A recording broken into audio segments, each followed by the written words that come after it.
All right. Hello, everyone. It's me, Kirk Mastin, here at Mastin Labs. It's a beautiful summer day here in Seattle. We're almost at 80 degrees, so that's why I've got the short polo on today. But yeah, we've got a lot of great images submitted this week. I actually have so many to pick from that it's nearly impossible. I will always try to dig through past submissions too. In case you were missed the first time around in a previous edit, I always go back and try to grab stuff from older submissions so that there's always a chance that your image will be shown in every live edit. But yeah, I've got a great selection of images here. Today I'm going to be editing with all the preset packs. So whatever you've put next to your name, in the file name, that's what I'm going to be editing with. Kyle and Casey are here to help with fielding questions that I'm happy to answer. So if you have any questions as we're going, just put them in the comment section. Yeah, and we're gonna be going for about 45 minutes. I'll get through as many images as I can, and I will explain my thoughts and my process for editing so that you can get the best photo possible with Mastin Labs. And I'll also try to explain the differences between the different presets and show you some examples of how the same photo looks with two different presets and how those different films actually matter to the final look of the image. All right, enough of that. Welcome from wherever you are, and let's get started. Okay, so this is by Megan Boggs. She sent this beautiful image in. It is shot on a Sony A7R2, I believe, and with a Zeiss Batis 1.8 85mm lens. That is a hot lens. That's a nice lens. Those are the fancy Zeiss lenses. This is shot in the desert, kind of at blue hour, and she requested that I use Portrait Pushed. So let me go over to Portrait Pushed here. I'm going to close up some of these thingies real quick that we don't need. So Portrait Pushed with a Sony camera. Portrait Pushed. Here we go. So I'm going to do, let me see here. We're going to do Portrait 400 push 2 stops. So this is without anything, and then as I roll over you can see it changes. The way our presets work is that you start with a base film. So in this case it's Portrait 400, and then it's kind of a modular system where you work your way down and as you edit. So everything is stacked in a very particular order. And you'll see the sections are marked film, tone, lens correction, and grain, and I've got a little bonus white balance section at the top. And basically you start with a film and you work your way down to get your final edit. The white balance section is really to give you some starting white balance points for different lighting environments. They're not always going to be perfect because light is very different depending on where you are and depending on things like ground reflection, reflection from walls. Those things can add color casts that require you to manually do your own white balance. But since we're shooting in RAW, right? Like we're all shooting in RAW, no one is shooting in JPEG anymore, that's crazy.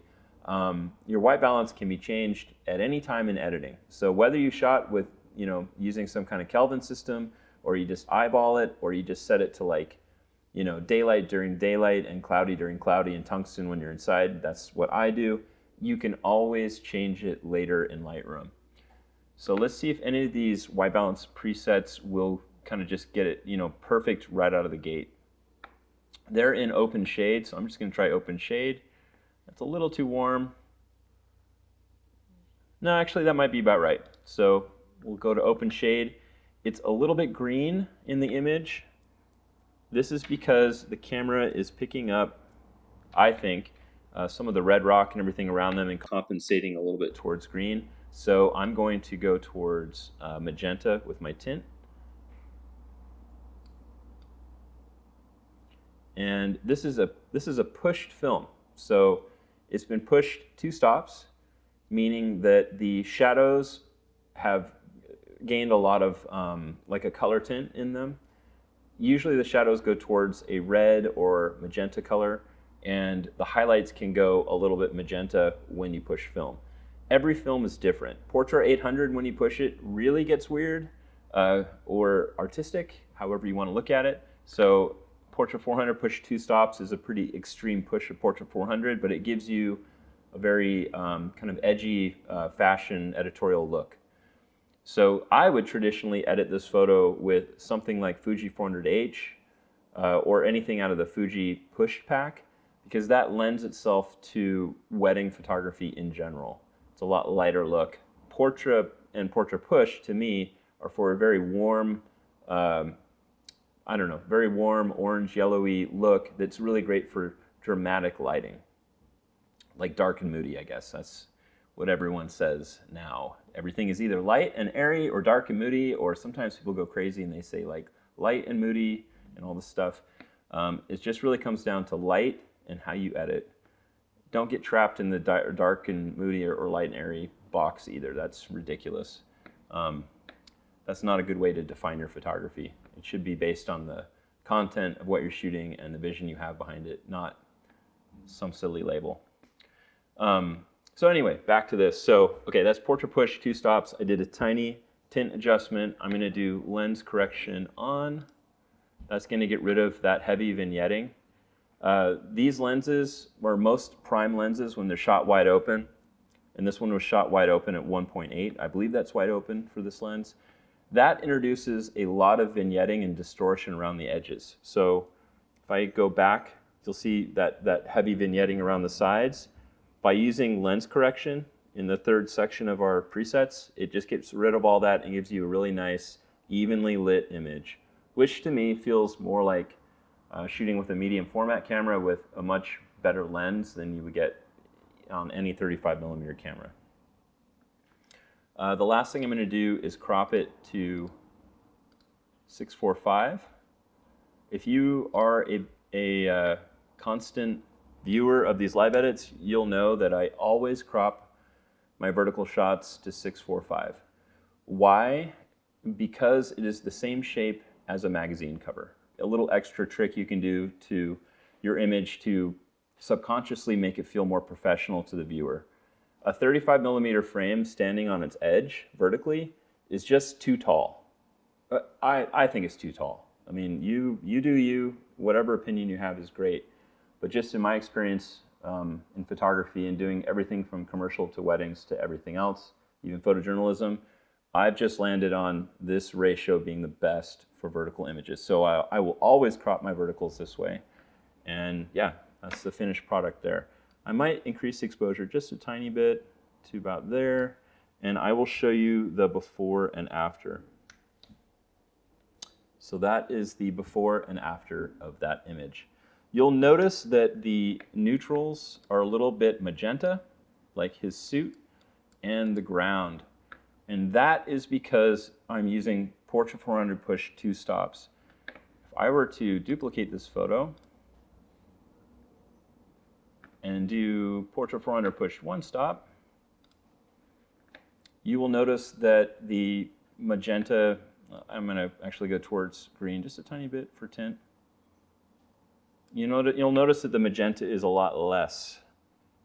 So here is Portra 400 push 2 stops, and you've got that color shift in the shadows, and here is Portra 400 pushed 1 stop. You'll notice even a bigger dramatic extreme change in the foliage behind them too. So there are both of the images. It's a little harder to see side by side. If you do them on, just back to back on top of each other, you can see a more dramatic change. But hopefully this gives you, some indication of the difference between pushing 1 and 2 stops. And we've got a great video coming out soon about pushing real film. So you can learn even more. Just go to Photoism or photoismmag.com, which is our online magazine. And soon we will have an entire section on pushing real film, which you're going to love. Pushing film just opens up a lot of possibilities when you shoot real film. Really, really cool stuff. Okay, let's move on And I know there's people that are just like going, stop talking, just edit a bunch of stuff. I want to see if these presets are the right ones for me or not. So I will do a few fast ones here for you. All right. Oh, let's see. I like this one a lot.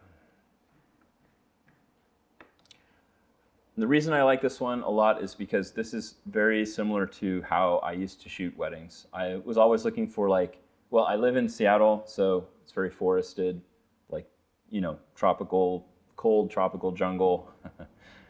And yeah, I like quiet moments like this. So when I saw this, I thought, this is a really nice photo. This is by Marcin Grigier.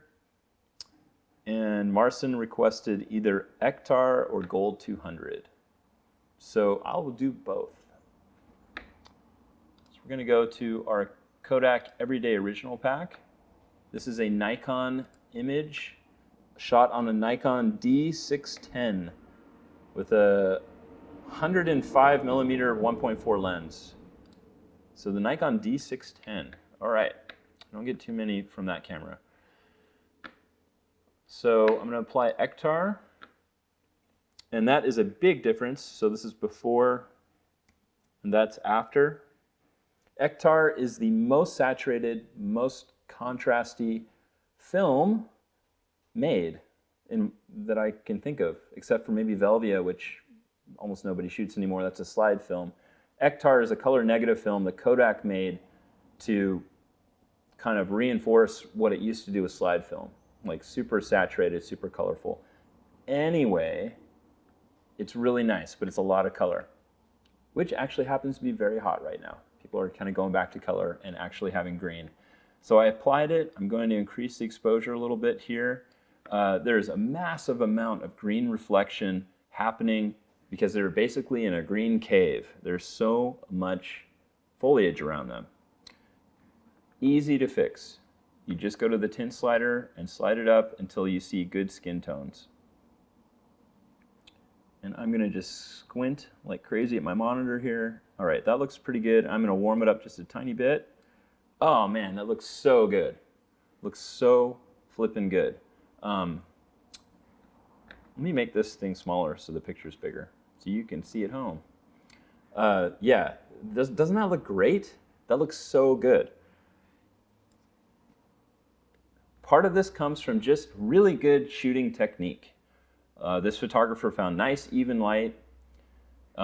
It's not high noon light. It's not light coming straight down, like straight up above. That can make green reflection that you can't do anything about. This is nice soft light. Even though they're in this green cave, you can get beautiful skin tones. This shooting technique has nothing to do with Mastin Labs. You can't shoot to Mastin Labs. This is just good photography technique. Whether you use us or film or whatever, other presets, it doesn't matter. This is what it's all about, with starting with a good base. You can't get this same look if you were to shoot this on a golf course at noon. You can't get this same look if you're shooting it by a window in a dark house with a tungsten light bulb on one side and daylight on the other side. You cannot get it this way or those ways. You get it through good photography skill, and that is very important. So this photographer just nailed it, and it's a super easy image to work with. And it is not shooting for Mastin. This is just shooting because you're really good at shooting. Great thing to remember. So yeah, so before and after, beautiful picture. You can see it only took a few small adjustments. I applied Ektar. I changed the temperature, tint, and exposure. That is what the majority of your edits should be like. If you're not getting the look you want through those 3 controls in Lightroom, then it's usually one of 3 problems. One is that the light you're shooting in is garbage. It's just not good light. It's dappled light, it's mixed lighting, it's harsh light, it's light on a golf course at noon. 2, you still cannot see color that well yet in the editing environment. And this is not a diss, this is just comes from experience, like being able to see color casts. And good skin tone comes from working along an axis of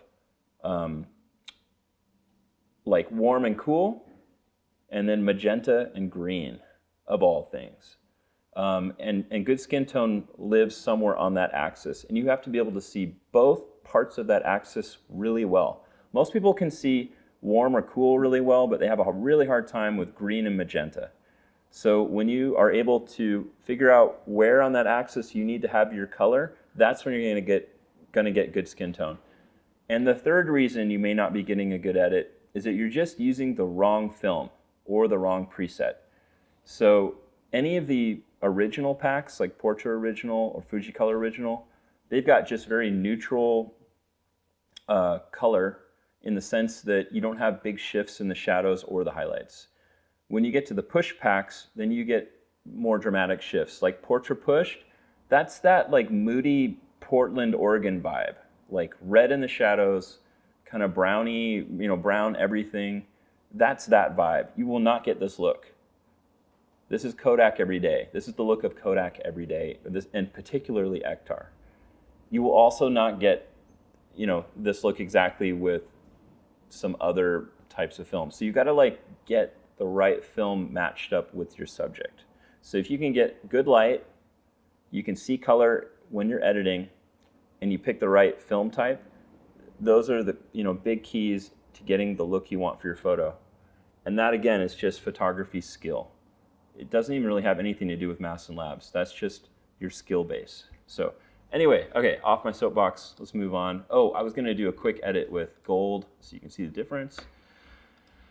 Create a virtual copy, and let's do gold.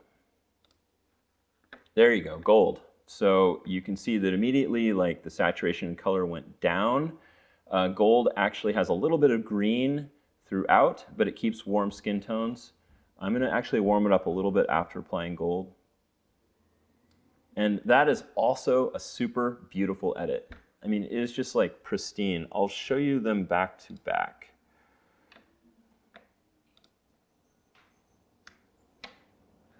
So on the left, we've got Ektar 100, and on the right, we've got Gold 200. They're both equally beautiful looks. They're just different. And you cannot make one look like the other. You have to choose the right look for you. So hopefully that is helpful, and I will move on. Thank you so much for this photo. It's really, really nice. All right, let's see here. All right, so this is by Leopoldo Macaya. There's no preset specified for this, so I'm going to just go with whatever I feel like. Since we're already in the Kodak Everyday Original pack, let's just start with Ektar. I find Ektar just looks super great for darker skin. It just looks really rich and nice. This light is tricky lighting. This is dappled light through a tree, and she's wearing like a dark black turtleneck and a black hat. So we've got a huge contrast range. What you can do is you can apply Ektar 100 and then use one of the tone profiles, which is another section of our presets, that allow you to either bring back detail in the highlights or the shadows. And this comes from our Frontier scanner behind me. So like an actual film scanner. Those are the tools on the film scanner that you use to fix problems when you're scanning real film, and they also exist in all of our preset packs. A very, very important part. So what I can do is I can use all soft to bring back detail in the highlights and bring out detail in the shadows at the same time, and help recover a lot of the beauty of this image without being, without any real harsh adjustments. So there's all soft, and it brought back the highlights considerably without affecting the midtones, and the shadows were lifted a little bit. And by compressing the image a little bit that way, contrast-wise, it allows me to go up in exposure just a little bit more without anything being blown out. So I did a little kind of a dance there with this image. I compressed the tonal range with all soft, and then I increased the entire mass of the photo towards a brighter exposure, if that makes sense. If you have any questions about it, put it in the comment section and I'll answer them right now. But anyway, that's a super simple edit. There is your before and after. If you don't want such rich colors, in your photo, you can use something like, let's go a totally different way. So that's Kodak Ektar. That is like our most saturated contrasty one. We're going to do Fuji 400H on this now. And that is like on the other end of the spectrum. Let's see, Fuji Color Original, and this is a Canon file. All right, so there's 400H. It's like we just took color and contrasted down like 900 notches. I'm going to do all soft on this one also. Bring up the exposure and increase the temperature just a tiny bit. Fuji films are very cool in general. They're cool in pastel. That's the look that they have. So you don't want to kind of jerk this photo around too much towards a warm look, because that, if I go any warmer than this is already too warm. You are pushing against the natural look of Fuji, which is a cooler film. If you wanted a warmer look, you would use any of the Portra films instead. So I'm going to bring it back down to where it should be. And I'm also going to increase the tint towards magenta, just like 2 points. Okay, so now we have 2 completely different looks for this image. We've got Ektar on the left and Fuji 400H on the right. Totally, totally different.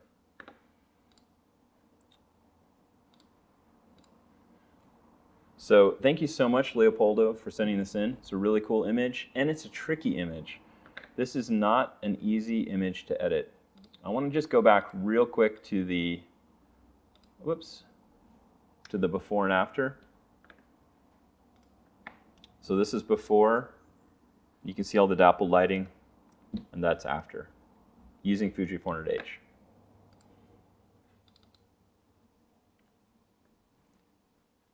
Okay, let's move on here. Let's see. We've got a lot of great images to choose from. Let's do something different.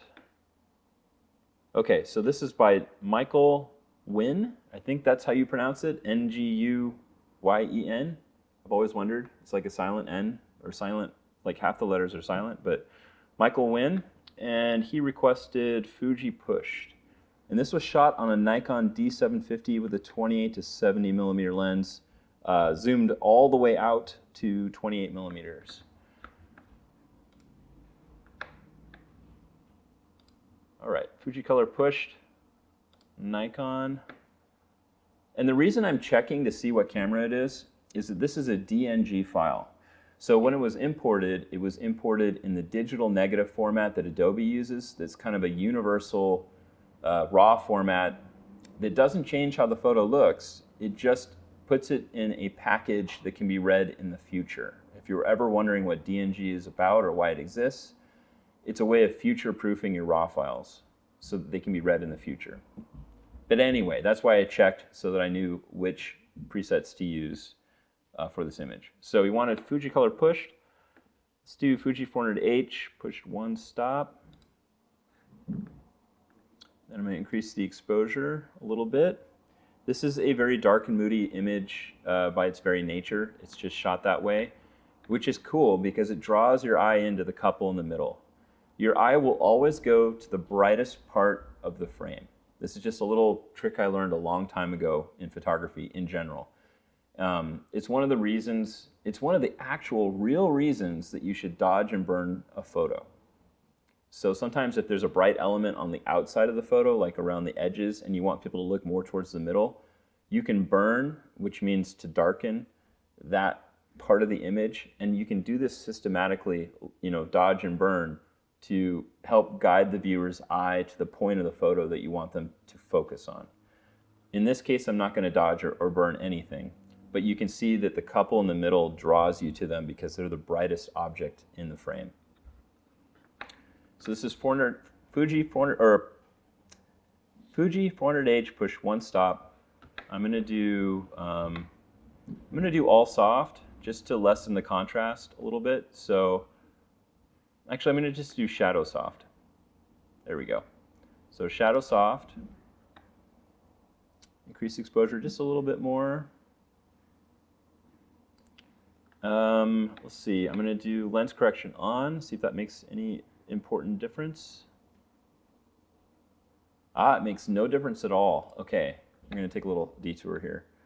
I wonder if this lens has a lens correction profile in Lightroom yet. It might not.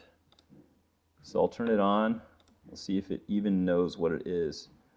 See, I didn't see any difference when I applied it, and you'll notice a little warning down here. It says unable to locate a matching profile automatically, meaning that Lightroom does not have a profile for this lens in its library right now. I can go look for one. This is a 28 to something or another. There's no profile for it. So we will not use it.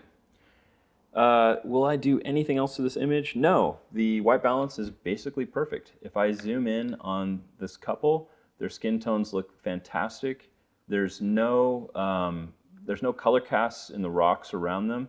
All the normal things that I look for when I'm determining if the global color cast is good or not, everything seems to check out really well. So it's a super easy edit, and it's just a beautiful, simple edit. This is the before and after. As you can see, it only took a few clicks. I do tend to ramble on, but if I was to just edit this quickly, it would have been 3 clicks, 4 clicks maybe.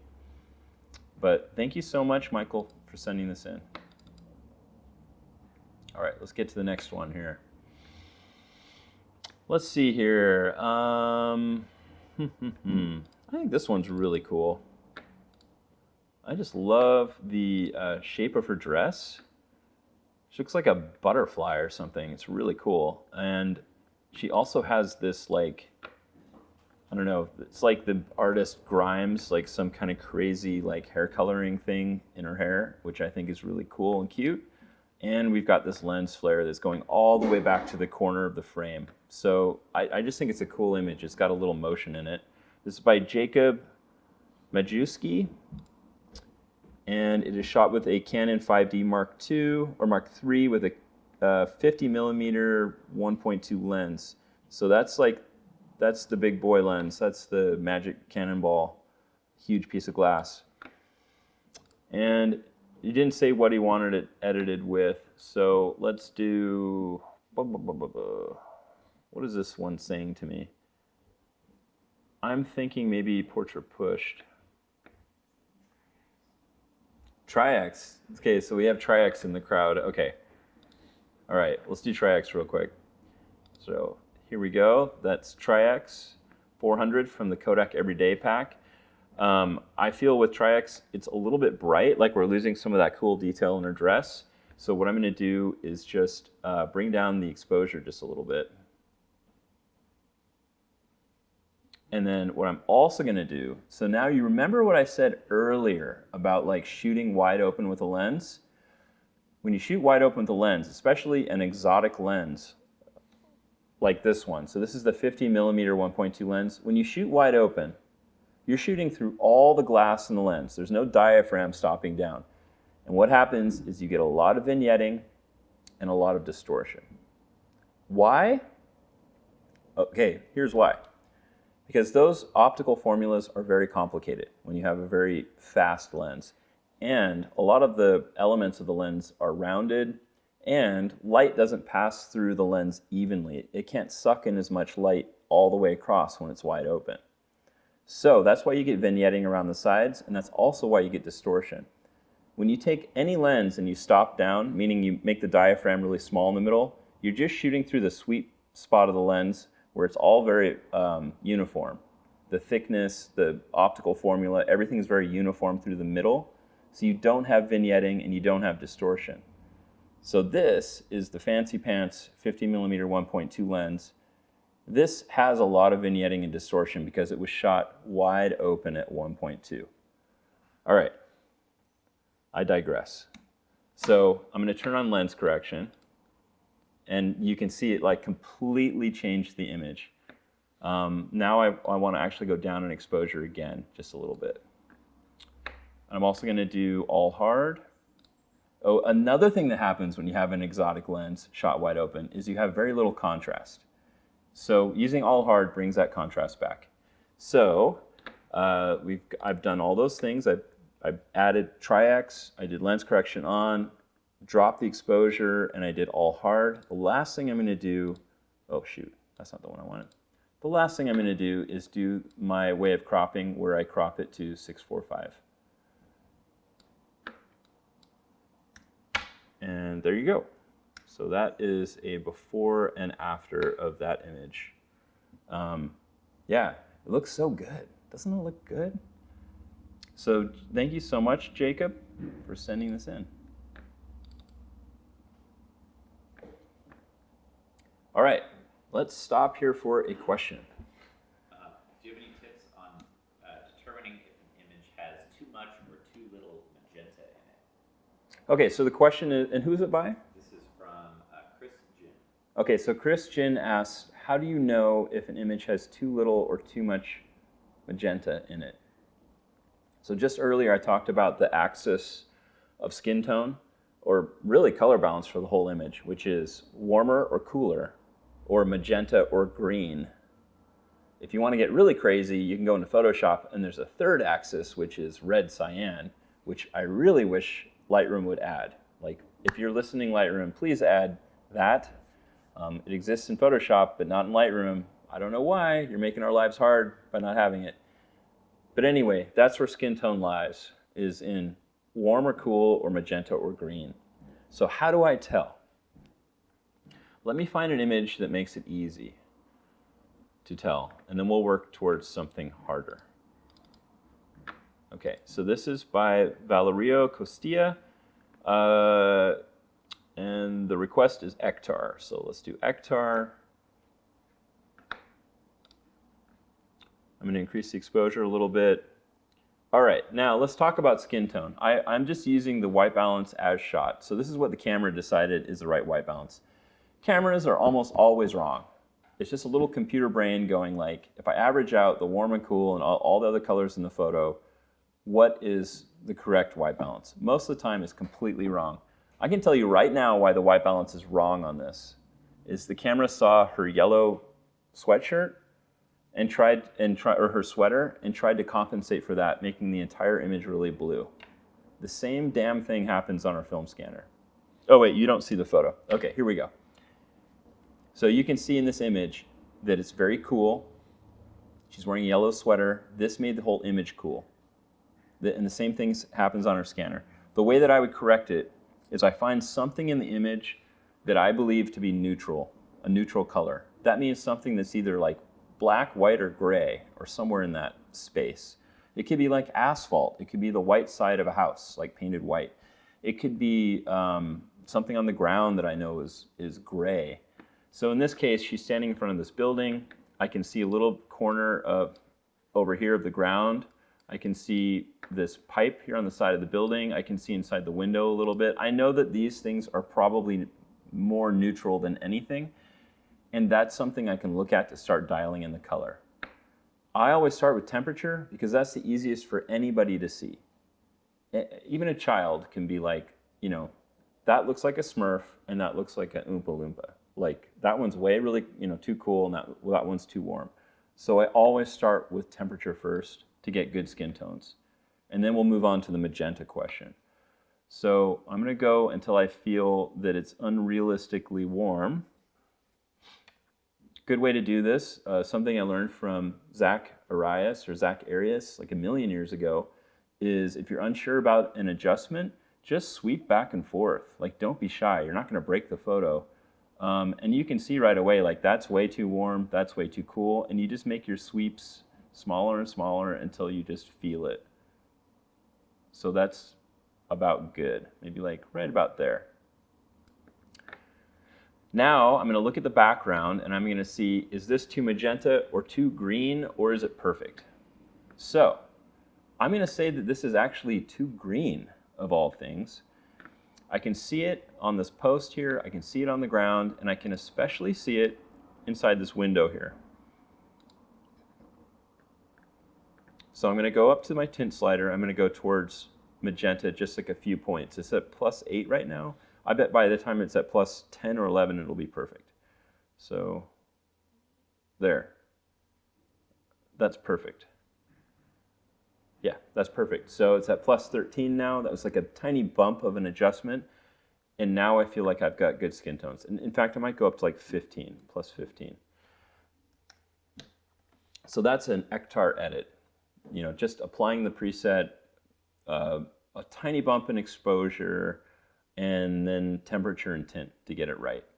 And this is overriding what the camera decided was the correct white balance. And the camera is like wrong 9,000% of the time. So I just always recommend don't get too caught up in like Kelvin or shooting for Kelvin or like putting a Kelvin number in or blah, blah, blah, blah, blah, blah. We are shooting raw files. Don't worry about it.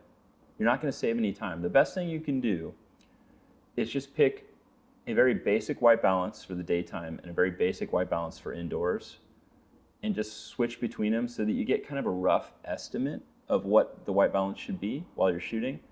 And then when you're in Lightroom, then dial it in by eye. That is the best way. That is ultimately the only way to understand and get good skin tones. There's no magic formula. There's no math formula. You just have to learn it by doing it. And don't be afraid to sweep these controls left or right, up or down, exposure up or down, or whatever. Like if you apply a preset and it looks like this because your initial exposure was too low, you can move the exposure slider. It will not break the photo. You can move it up really high, and our presets in particular will protect those highlights the same way that film protects highlights. And that is probably where your problem is that you're not used to really jerking that exposure slider around. Don't be shy, just do it. You're not going to break anything, and that'll solve your problems most of the time. So I hope that helps. If I see anything else that's got a weird magenta or green color cast, I'll call it out for you. Okay, I'm going to continue. Let me know if there are any other questions and stop me, and I'll keep going.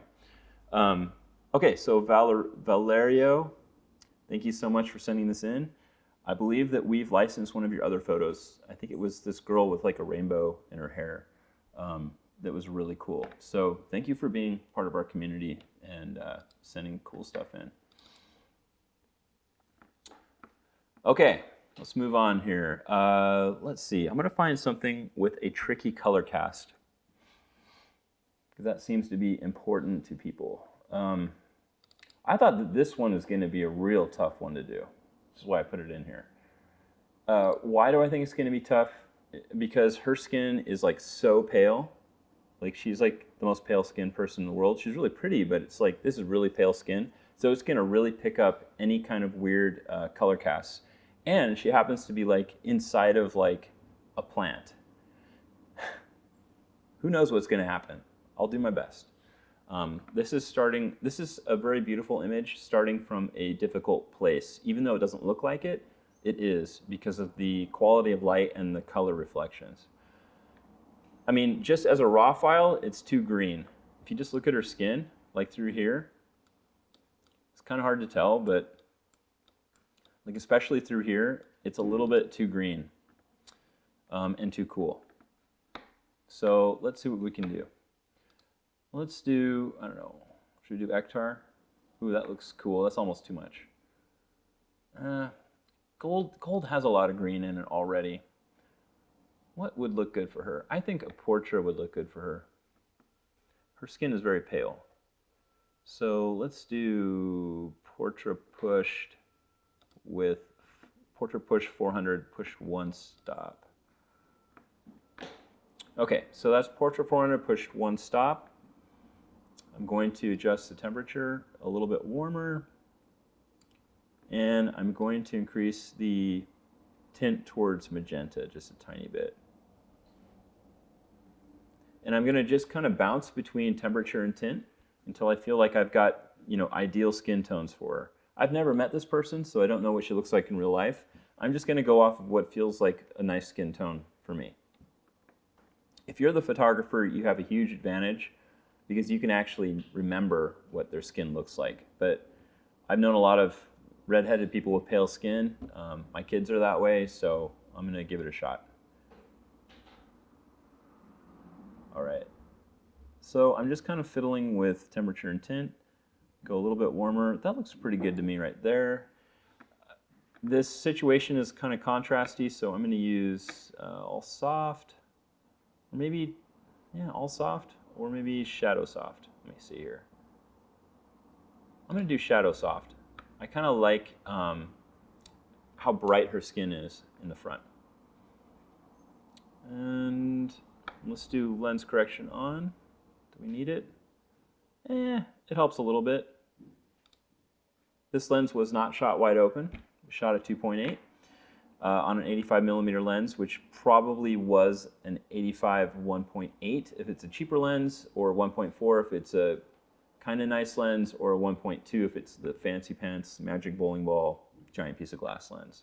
So at 2.8, we've already stopped the lens down a lot, so there wasn't too much to correct. So here's my before and after. A nice clean edit. There weren't any real neutral points that I could point to for that last question, about finding magenta or green. But I basically just, focused in on her face, like in this area, and I just worked temperature and tint until it felt good. Those are crazy glasses. They're like a combination between like 1950s and like, I don't know, like the French, the like racing a bicycle, like bicycle glasses. Okay, anyway, very cool photo. Thank you, Brittany Werner, for this photo. Let's move on. And it looks like this will be our last edit for today. I am running out of time. Let me try to get something else. This is kind of interesting. It is in tricky lighting, kind of. And it's kind of busy, but I think there's potential here for a really, really nice edit. So this is by Kristen Bilger, and Kristen requested Ektar, and this is a Sony file. I wonder what it was shot on. Let me see here. It was shot on the A7 R3 with a 35mm 1.4 lens. Nice combo. I love those cameras. We are actually filming on one right now. Yeah, they're great. Okay, Kodak Everyday Original. So there's Ektar. Wow, very like bold. We can tone that down just a little bit with all soft, and let's try. No, let me see here. Lens correction on. There we go. And I'm going to increase the exposure a little bit. Oh yeah, that looks really good. Bring the temperature down just a tiny bit.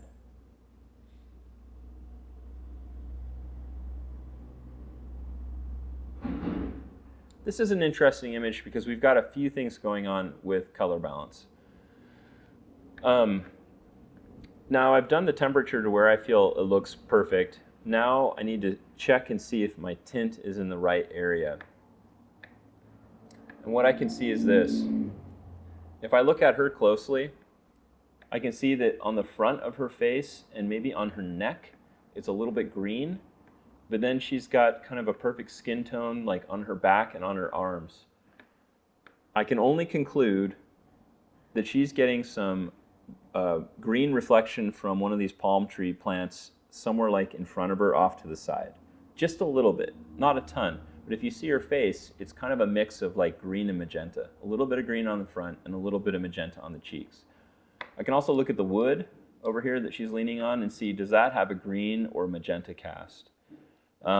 It looks neutral to me, although back here on the rear part of this bridge, I can see like right here where my cursor is, that it's green. So that could be like green, like mold, not mold or whatever, like growing on the wood, or it could be just green because it's just too green.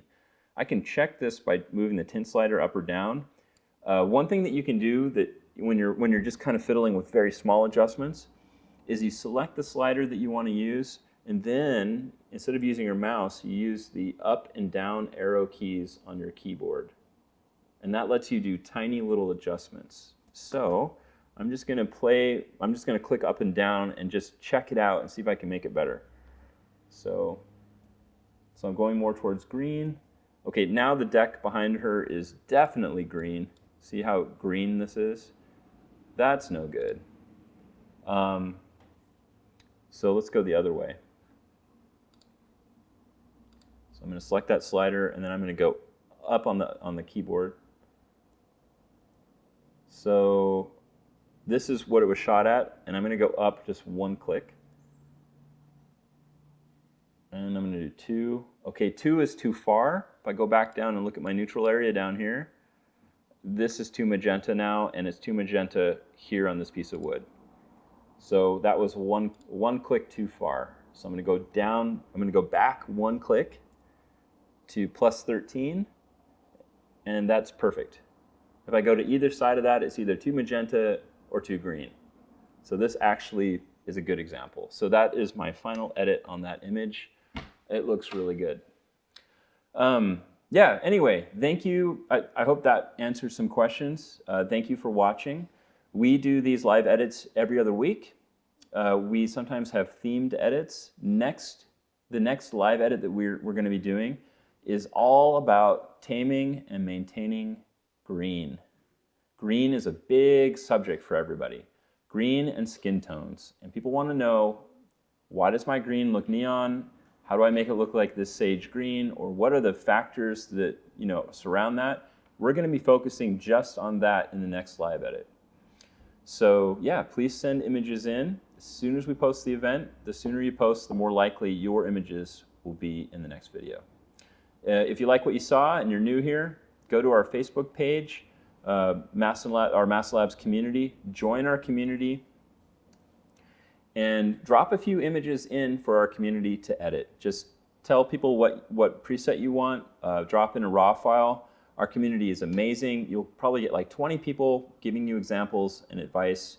We are just super hyped on what we're able to accomplish as a community, and we're here to help you. So if you've ever been on the fence or wondering, just come and join us, and you'll have a good time. And I'm there, and Kyle is there, and Casey's there, and Nikki's there, and Chad's there, and a bunch of people are there from our team. So, all right, have a good day, and enjoy the beginning of summer, and we'll see you in 2 weeks.